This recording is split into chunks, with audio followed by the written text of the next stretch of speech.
Halo sobatku semua, dimanapun kalian berada, jumpa lagi di channel YouTube Kang Ilo. Sebelum nonton jangan lupa subscribe, like, komen, dan share ya teman-teman.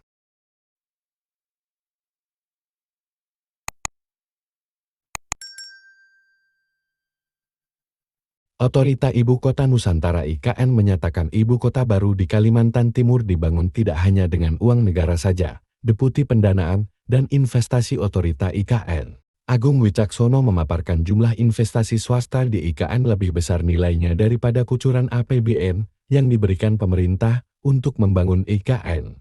Sejauh ini kucuran APBN untuk membangun infrastruktur dasar di IKN cuma sekitar 35 triliun rupiah dari tahun 2022 dan tahun 2023, sementara komitmen investasi swasta di IKN jumlahnya sudah mencapai 36 triliun rupiah dari 2 kali rentetan groundbreaking yang dilakukan beberapa waktu lalu.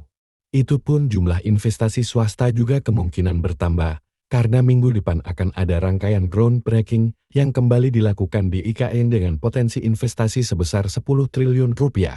Jadi kalau dihitung, kalau APBN cuma 34 sampai 35 triliun rupiah, jumlahnya hampir sama, malah lebih banyak yang investor dibanding APBN, ungkap Agung dalam konferensi pers virtual, Jumat 15 Desember 2023. Fakta ini menunjukkan bahwa IKN sebetulnya bukan hanya proyek yang dibangun seluruhnya oleh pemerintah, justru Agung menegaskan IKN dibangun dengan partisipasi masyarakat luas.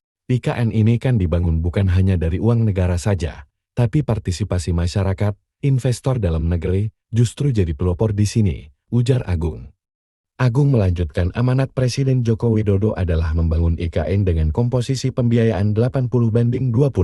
APBN hanya akan memenuhi 20% kebutuhan dana di IKN, maka sisanya didapatkan dari investasi swasta sekaligus pembiayaan kreatif, misalnya saja obligasi. Soal obligasi sendiri, dalam aturan baru IKN memang diperbolehkan IKN menerbitkan obligasi atau surat utang, namun saat ini pihaknya masih harus menyiapkan hal tersebut dan tidak akan dilakukan dalam waktu dekat.